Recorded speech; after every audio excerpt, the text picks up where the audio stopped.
I, Dylan Kimmons, am interviewing Jackie McLaney as part of the Smithsonian's The Way We Work exhibit in Florala, Alabama on May 6, 2014.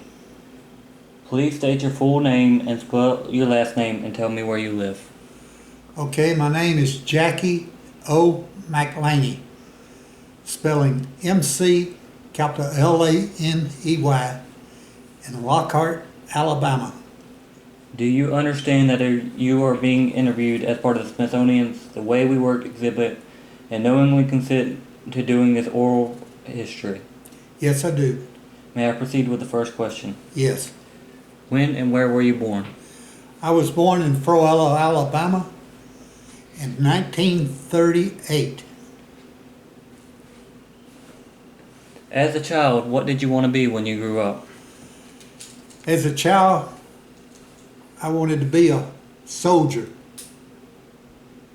Okay. What type of chores did you have as a child?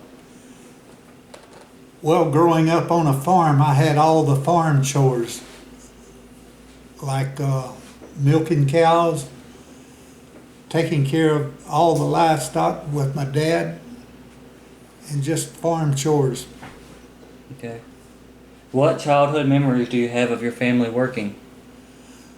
Well, we all worked together as a family unit and on a farm. Do you remember hearing your parents talking about their work? Oh yes, they were from the generation of the Great Depression, and it still stood out with them as I was growing up. And the Great Depression left them, starting life over, and it was very hard on us. Okay. What was your first job outside of your home? My first job was, I had quite a few. I delivered newspapers here in Lockhart. I had a buttermilk route and butter that my mother churned, and I sold them. And I delivered fresh vegetables from our truck farm. And then I got a job at Martin Theater in Florala, tearing tickets. And then I progressed up to running the projectors part-time until I graduated from high school. This was my extra money that I made. I've always supported myself. My parents never had to worry about any money because I bought my own school clothes, and back then we had to buy our own books.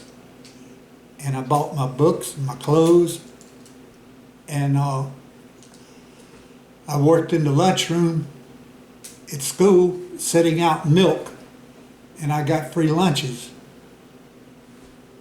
Okay. What did you consider to be your main occupation or career? Well, my main occupation was I joined the Pensacola Fire Department in 1962, and that was my main occupation, but I had other careers also, but firefighting was my main occupation. How was firefighting different than what it is today? Is it a lot different?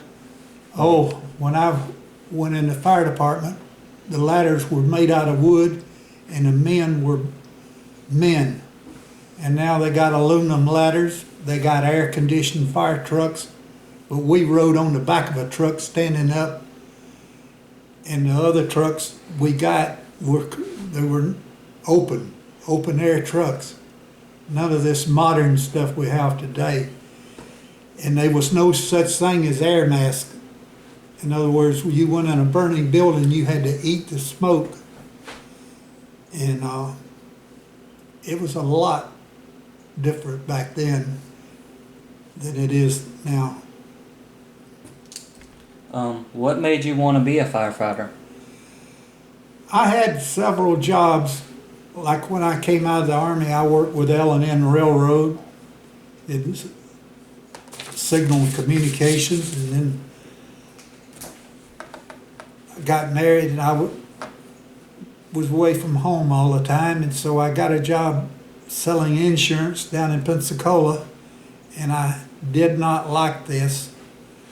And I met a couple of firemen and became friends with them, and they told me what it encompassed and everything. And so I took the test and got accepted and became a firefighter.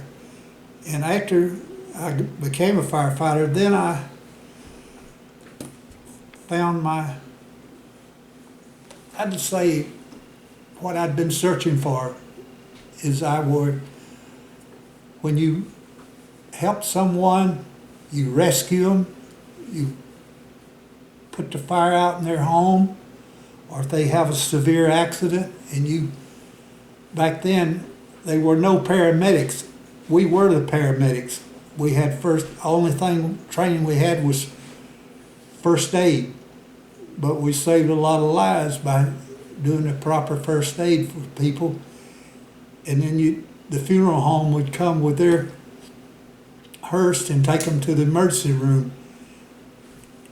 And then we got the federal law that put the paramedics and the rescue, and this made it a lot better. And plus we started our advanced Red Cross training, and we started having classes to be a paramedic or an EMT. We tried to have an EMT on each truck. And this was I'd say fulfilling. I just felt that I'd had a job that when I got off work, I felt good about it, having helped this public. Okay. I know how you said it was a lot different, but how did they train for being a firefighter? Well, we have a national fire standards safety board, and those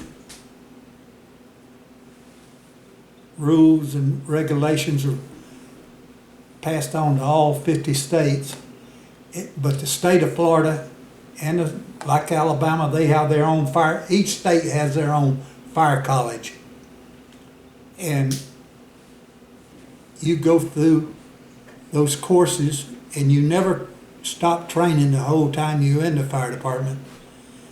And the training we received when they did start that later on, we'd go to Pensacola Junior College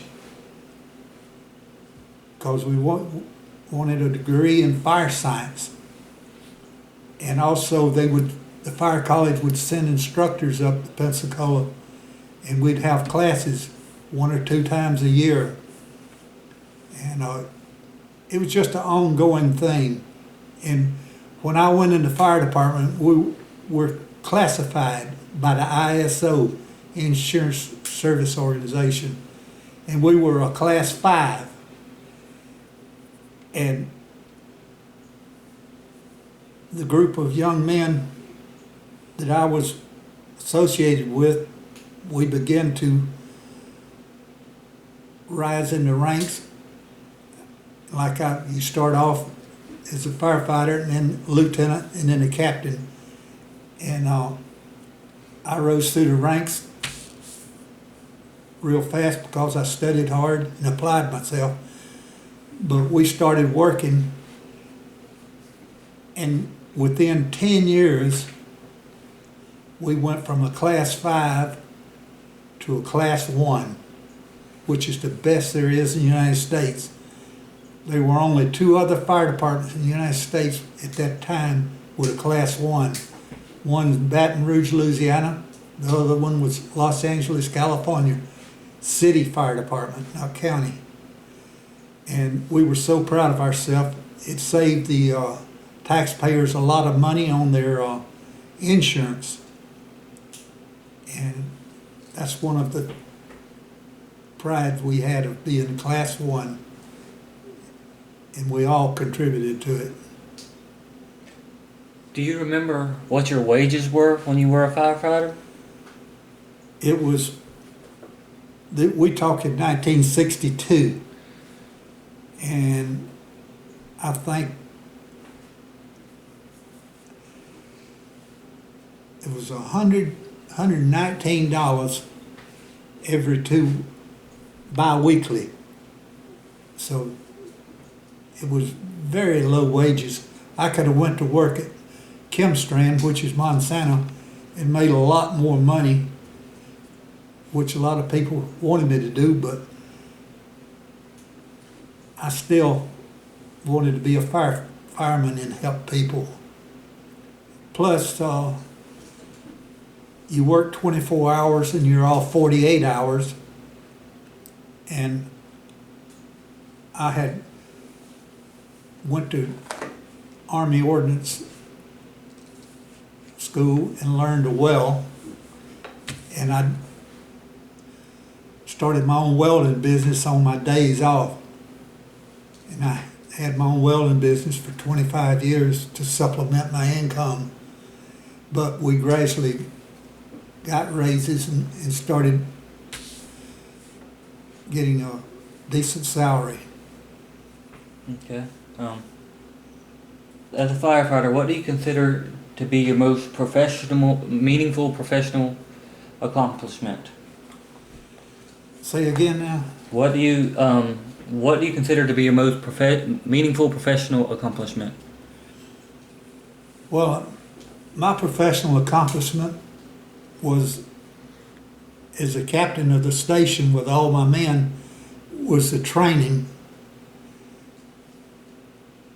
And everyone knowed each other's job, and you work as a team. And I say my professional accomplishment was the rules of a good administrator. Give me the equipment, show me how to use it, and then get out of the way. And that was my philosophy. I trained my men, and if they needed anything, I made sure they had it, even if I had to do a little politicking to get it. But I had a crew that would not back down from anything, and we always accomplished our mission when we got there. Okay. I remember you said something about the railroad. What exactly did you do for the railroad? When I came home from the Army, I got a job with L&N Railroad, which is CSX today. And it was signal and communications.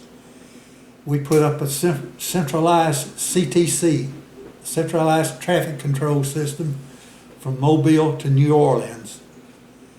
And this is where they have a big board in the station there at Mobile, and they can run the trains, put them on a siding and let another train by, and like that. And I have to say again, I rose from the rank of signalman, helper, to assistant signalman, to a signalman in 1 year. And this had never been done before. And the head superintendent from Louisville, Kentucky, came all the way down before they promoted me and give me an oral interview and a test, because we're talking about electronic equipment and signal equipment and everything that, and I aced it, and he says, okay, I'm gonna promote you, don't let me down. And I didn't. I had a good helper and assistant, and we wired our gang. There was 14 men on the gang, and we lived in rail cars, had our own cook and everything. And one of the things I can say, I walked from Mobile to New Orleans about 3 times. on that track. They were 5 gangs of 14 men on each gang. So I've always considered myself a leader. Even, you didn't ask this, but I don't think you know this, but even back in high school, I was elected president of the FFA at Florala.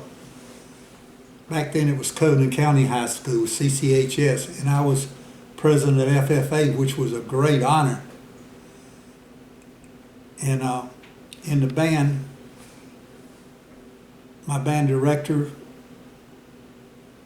made me over the, we didn't have ranks, but I was in charge of keeping discipline in the band. And also I drove one of the band buses. He drove one, I drove the other ones. He had enough confidence in me that I drove that band bus to all the football games. So I've always considered myself a leader. And that's about it there. Okay. Do you remember any type of labor strike or problems between workers and management, like with any job you have? Oh yeah. Like I was telling you, our wages were very low, and we belong to the International Association of Firefighters, which is worldwide. And our local union, as we progressed and we lowered the insurance premiums for the citizens, we could not get a raise from City Hall. So we actually picketed City Hall. We marched on City Hall and had our wives and families with us and everything. And we went before the city council, and our chief spoke up for us. And we finally got a 5% raise out of it. But it took picketing City Hall. If you were in the Department of Safety and also our union nationwide, you do not go on strike. You don't go on strike, you just protest, and you have your union president and representatives to voice your opinion and let known your grievances. So actually we did. In fact, we did it twice in my career. Okay. How do you feel about the future of work in the United States?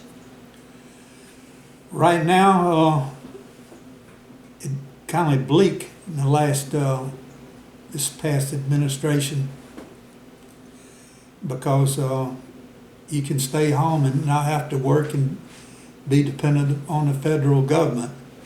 But there's still good, hard-working individuals and dedication. And technology has took a lot of jobs from us. And a lot of corporations, as you know, have moved overseas. In fact, our big sewing factory here closed down. He couldn't compete with foreign labor. And that's why our town is kind of a ghost town.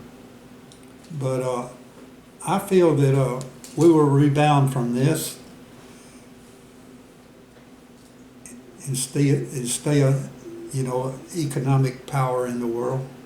What words of advice would you give to future generations about their careers? Well, like I said, technology is overtaking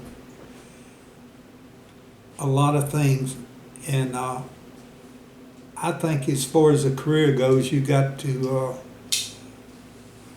look at what the highest paying jobs are, and that's what you should strive for in your career. And you can take easy subjects in college, and you can live in your parents' basement for 30, 40 years old, or you can get the right career and apply yourself, and you can still advance in this world.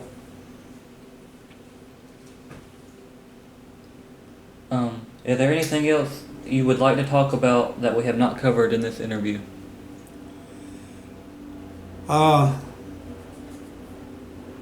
much time have we spent? I don't know. You don't know? The only thing I can think of in this interview is going back to our founding fathers and the way the Constitution was drawn up.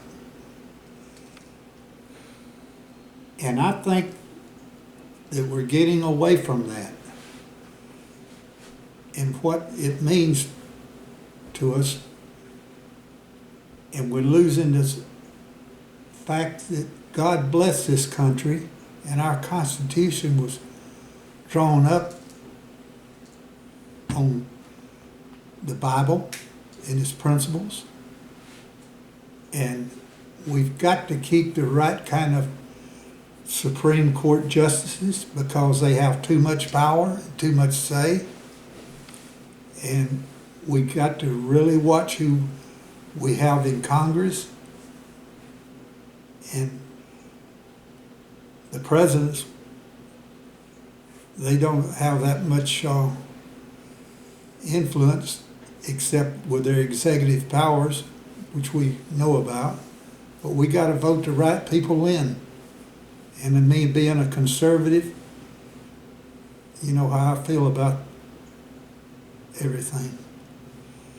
And I just think that we need to stay with our Constitution, which God has blessed this country of ours. Well, thank you, Mr. Jackie, for your time and doing this interview with me. You're welcome.